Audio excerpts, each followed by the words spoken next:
ईस्वी में Rumi general Titus ने यरूशलेम पर कब्जा करके फलस्तीन पर यहूदियों की हुकूमत का खात्मा कर दिया। रूमियों की फतह के बाद बहुत से यहूदी अपना वतन छोड़कर दूसरे मुल्कों में भटक गए। कुछ यहूदी कबाइल शाम के सहरा को अबूर करके जजीरा नुमा अरब में दाखिल हुए, जहां वो हिजाज में आबाद हुए। वक्त के साथ साथ उन्होंने मदीना में और मदीना और शाम के दरमियान मुतादिद कॉलोनियां बनाई। 7वीं सदी ईस्वी के शुरू में यसरिब यानी मदीना में 3 यहूदी कबाइल आबाद थे, बनु कैनुका, बनु नजीर और बनु कुरैज़ा। तीनों कबीले अमीर और ताकतवर थे। यहूदी अरब में सेनत, कारोबार और तिजारत के कारोबारी थे और मदीना की माशी जिंदगी का कंट्रोल उनके हाथों में था। मदीना के 2 कबाइल ओस और खजरज हमेशा यहूदियों के कर्ज में डूबे हुए थे और ये दोनों कबाइल आपस में एक दूसरे से लड़ा करते थे। इन दोनों कबाइल के दरमियान सदियों तक लड़ाइयां जारी रहती।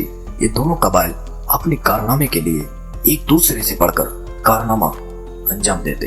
तो जब यहूदी तादाद में कम होने की वजह से शिकस्त खा जाया करते तो वो उन अरबों से कहा करते, जो करना है कर लो, याद रखना जब हमारा पैगंबर आएगा तो हम तुमको नहीं छोड़ेंगे। 1 मिनट, यहूदियों का कौन सा पैगंबर? तो जैसा कि यहूदियों की किताब तौरात में एक पेशन गोई की गई कि सीरिया के लोग पहाड़ पर चढ़कर खुशियों के नारे लगाएं कि उनके पास एक पैगंबर आने वाला है, तो कहा गया कि सेला के लोग खुशियां मनाएं। तो सेला ये मदीना मुनव्वरा के करीब एक पहाड़ है जो तकरीबन 500 मीटर की दूरी पर है मस्जिद नबवी से। इस पेशन गोई के चलते यहूदी मदीना के आसपास आकर जमा हो गए। तो जब उन यहूदियों की उन मदीना के अरबों से लड़ाइयां होती तो वो कहते कि जो करना है कर लो, याद रखना जब हमारा पैगंबर आएगा तो हम तुमको नहीं छोड़ेंगे। अब इस बात से मदीना के लोग डर जाया करते थे। ये बात उनको नस्ल दर नस्ल बताई जाती। जब मक्का में मोहम्मद सल्लल्लाहु अलैहि वसल्लम लोगों को इस्लाम की दावत देते तो कोई भी उनकी बात नहीं मानता। तभी मोहम्मद सल्लल्लाहु अलैहि वसल्लम की मुलाकात मदीना के 6 लोगों से होती है। तो आप सल्लल्लाहु अलैहि वसल्लम ने उन्हें इस्लाम की दावत दी तो उन 6 लोगों ने कहा कि क्या ये वही पैगंबर तो नहीं जिसके बारे में यहूदी बार बार हमको डराया करते थे?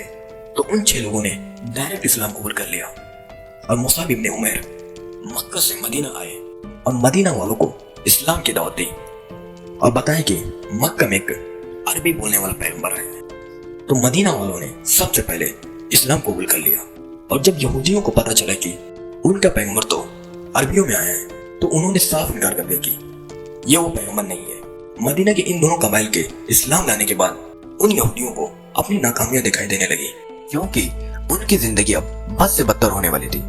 जब मोहम्मद सल्लल्लाहु अलैहि वसल्लम मदीना आए तो उन्होंने उन अरबों को जो मुसलमान हुए थे उनकी जिंदगी की इस्लाह की और उन्हें हर चीज में इत्तेदाल पसंद होना सिखाया और उनसे शराब पीना और जुआ खेलना भी खत्म करा दिया, जो माजी में उनके लिए सबसे बड़ी बर्बादी का सबब था। और उन्हें यहूदियों से ज्यादा सारे सूद पर कर्ज लेना भी छुड़वा दिया। और जब अरबों ने कर्ज लेना और उन पर सूद देना बंद कर दिया तो यहूदियों के लिए आमदनी का एक भरपूर जरिया अचानक खुश्क हो गया और वो देख सकते थे कि मदीना की माशी जिंदगी पर उनकी गिरफ्त ढीली पड़ने लगी थी।